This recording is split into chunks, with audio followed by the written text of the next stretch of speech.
showing off your exceptional rapport with your partner during Neon Rhythm, our Polar Nights limited time event. Please accept this sustainable power pack as a reward. After expressing my thanks, I head into the 4D immersive viewing space at the event venue. I'm carrying the reward Zayne and I won together.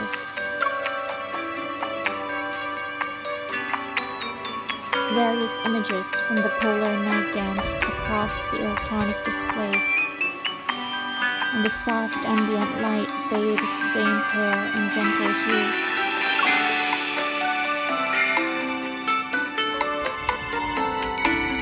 Why did you bring back a silent power pack? You said that was the case. You were quiet when you snuck up behind me. I thought someone put you on silent mode. Assuming you truly had been fitted with a silent power pack, I was thinking about how to remove it. Zayne looks down at the power pack in my hand, gently takes it, and then playfully taps my forehead. I don't want you to lose your voice, and I don't want our polar night to be lonely and endless. I place my hands on the power pack before holding Zayne's hands. We should put it to good use then. That way, this polar night will be a little more exciting. It sounds like you already have something in mind. Our controller's batteries aren't what they used to be. If we upgrade it with this power pack, we can play video games for 3 days straight. Also, the magnetic field has been unstable lately, which makes our household appliances prone to malfunctioning. We can use the power pack to upgrade them. Zayne remains non-committal. The controllers are worse for wear because we spent so much time playing video games together. If we want to deal with the root of the problem, then the best solution is to get a new one. As for the household appliances, once Lincoln's polar night ends, they won't malfunction anymore. I put my hands behind my back and take a small step towards Zayne. Are you saying you've already thought of a better use for the power pack? Assuming I'm not misremembering anything, its optimal use is to be a fuel source for energy vehicles. Zayne taps the interactive panel a few times. Pictures of polar night scenery flash by quickly before they stop on a map. I lean against his shoulder and look up at the screen. Polar nights are rare, and this sort of scenery is hard to come by. But when there's no one to share it with, it's not really meaningful. You are viewing our company's self-driving route for our heart-stopping Polar Night 4-Glow trip. It's currently in its testing phase. Do you want to relax your body and mind and let your dopamine flow freely? There are heartwarming hot spring inns, endless gourmet food, and sweets to enjoy along the way. They're guaranteed to satisfy even the biggest sweet tooth. Hot springs covered in steam and tempting sweets flash across the screen. Then pink and blue stripes belonging to a 4-Glow slowly emerge. There's a chance to see a pink-blue 4-Glow at the Final Stop's Scenic Hotel. It's a rare event even in the Arctic. The voice beside my ear gradually drowns out the electronic sounds. Are you tempted? I think you're the one who's tempted by the treats that can satisfy a sweet tooth. Or maybe there's more to it than just that.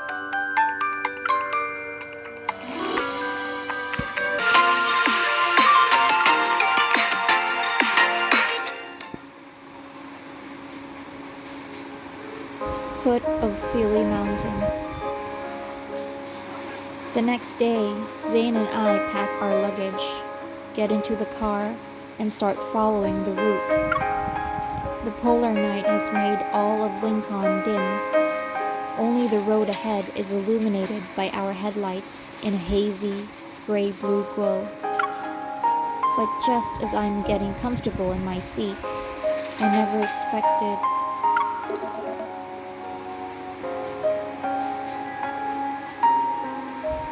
The energy has already been depleted? Judging by the battery level, we probably won't have enough to reach a charging station. The car stops beside the road. Once the final alarm ends, the interior lights cut out. We're not going to be stuck at the foot of the mountain for the entire polar night, right? Zayne's hand covers the back of mine. He gently squeezes it before taking out his phone and turning on his flashlight. The surrounding darkness is dispelled. We won't. There are some emergency supplies in the trunk. Don't worry. Let's find the hazard markers first.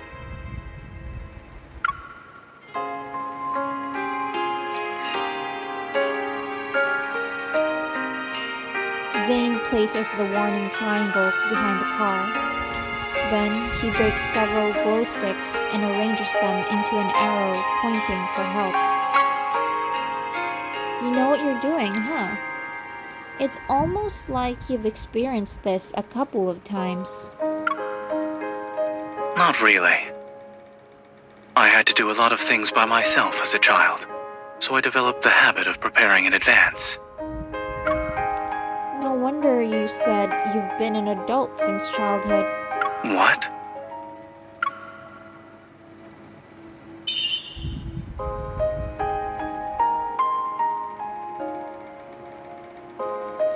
I said, our darling little boy Zayne is amazing. I give Zayne a thumbs up.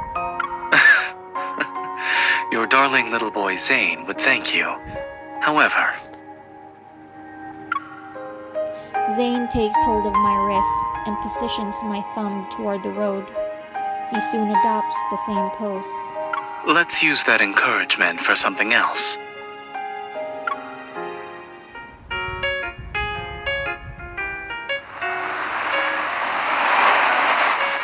A car quickly pulls up in front of us, and a driver's license is held out through the window that's slowly being lowered.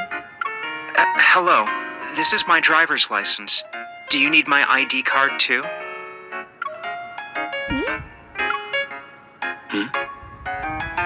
You two are plainclothes police officers, right?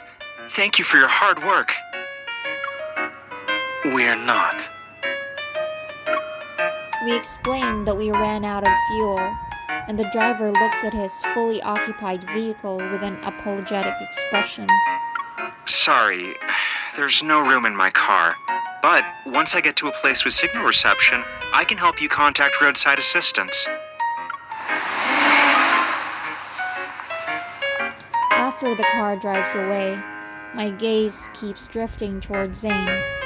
Watching his upright posture, I poke his waist.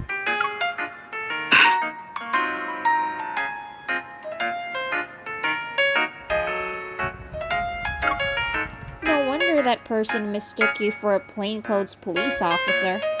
It's because of your posture. How so? You're standing too stiffly. And why does it feel like you're even more tense than before? Maybe it's because... Watch out! As we're talking, a van comes barreling toward us. It swerves erratically and nearly crashes into us. Fortunately... Are you hurt anywhere? I'm okay. Zayne looks serious as he taps on the passenger window twice. I'm so sorry. My friend is sick and I need to rush to the hospital. I can't. Upon hearing the pained moans, Zayne immediately turns to the man in the back seat. He's a doctor from Axel Hospital. Is it okay if we open the door and take a look? His airway is clear. Breathing is stable. He's conscious, and there are no external injuries. Slightly hyperactive bowel sounds and mild abdominal tenderness. These are symptoms consistent with food poisoning. What did your friend eat today?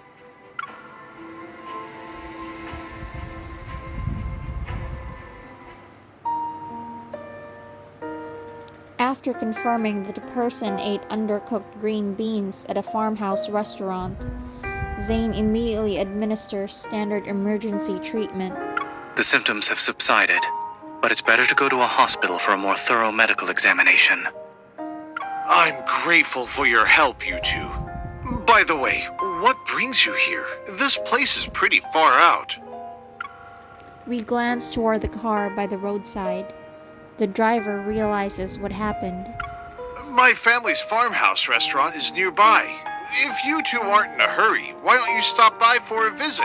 I'll take care of your car. Are you sure? Thanks.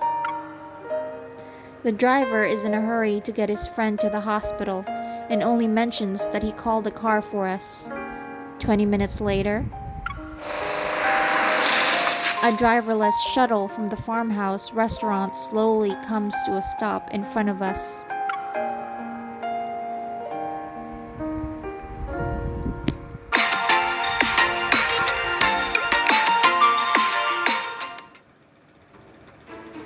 The owner of the self-service farmhouse restaurant not only had our car towed over, but its power pack was also replaced. In the unmanned farm, multifunctional robots are checking on the crop's growth. Although there aren't any employees managing the farm, traditional gardens and pastures have been preserved so that visitors can connect with nature. We originally planned to leave the next day, but after looking at the fields with their unique pastoral charm, we decided to spend a day here and have a picnic. Zayne emerges from the tomato garden. With Auto Farm's help, Here are the cherry tomatoes.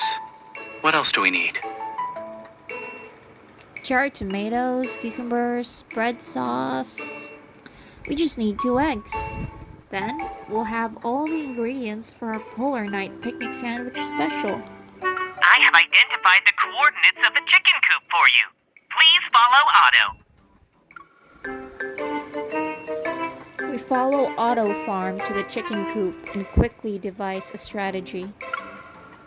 I'll distract the chickens, and you get the eggs. Otto will help too. You didn't research egg collection strategies beforehand, right? I haven't, so we should also be prepared for failure.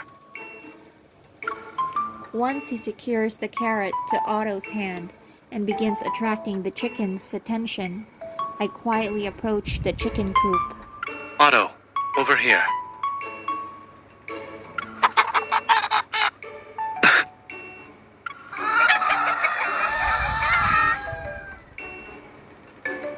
The chickens suddenly let out angry cries. I've only just found the eggs when I hear Zayne's voice. Run. I turn to see the chickens rallying together as they aggressively peck their way toward me. I quickly grab the eggs and sprint.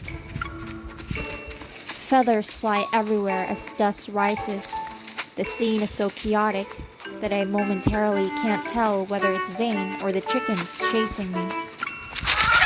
Just as I reach the gate, a chicken launches itself at my head. It stops when it's 5 centimeters away from me. My gaze follows the hand that's holding chicken. I see Zayne, who's still breathing heavily. That was close.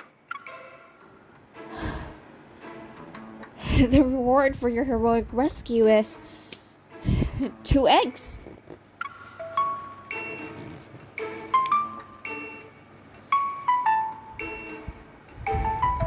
Everything is a little messy, but we managed to get the eggs at least. After a quick cleanup, we officially begin our picnic. Zayne uses his evol to chill a drink and hands it to me. Here's your hard-earned Polar Night picnic. It's mostly thanks to you.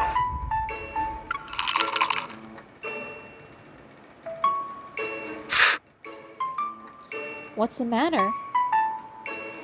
It's nothing. My teeth are just sensitive to cold food. Zayne rubs the side of his face, shakes his head, and presses a sandwich into my hands. Did you really not prepare for this in advance? Before setting out, I thought about what might happen and prepared accordingly. But battling wits with chickens was certainly something I didn't predict. Even though there's a little mishap, our picnic is perfect. It's not perfect yet. Zayne braces one hand by my side and reaches toward my head with the other. Under my puzzled gaze, he removes a chicken feather. Then he taps his sandwich against mine. Now we have a perfect picnic.